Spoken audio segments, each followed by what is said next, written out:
বন্ধুরা, আজকে আমি পল্লীকবি জসীমউদ্দিনের ছোট একটি কবিতা আসমানি নিয়ে এসেছি। তাহলে চলুন শুনি। আসমানিরে দেখতে যদি তোমরা সবে চাও, রহিমউদ্দির ছোট্ট বাড়ি রসুলপুরে যাও। বাড়ি তো নয়, পাখির বাসা, ভেন্না পাতার ছানি।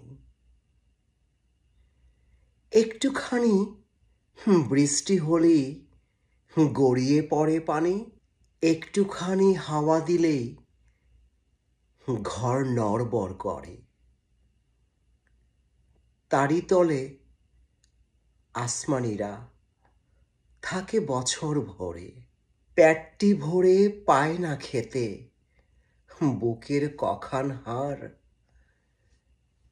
সাক্ষী দিছে অনাহারে কদিন গেছে তার।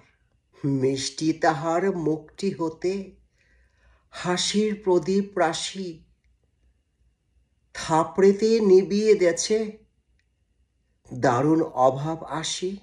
পরনে তার শতেক তালির শতেক ছেঁড়া বাঁশ, সোনালি তার গা বরণের করছে উপহাস। ভোমর কালো চোখ দুটিতে নাই কৌতুক হাসি, সেখান দিয়ে গড়িয়ে পড়ে অশ্রু রাশি রাশি। বাঁশির মতো সুরটি গলায় ক্ষয় হলো তাই কেঁদে। হয়নি সুযোগ, লয় যে সে সুর গানের সুরে বেঁধে। আসমানিদের বাড়ির ধারে পদ্ম পুকুর ভরে ব্যাঙের ছানা শ্যাওলা পানা কিলবিল বিল করে।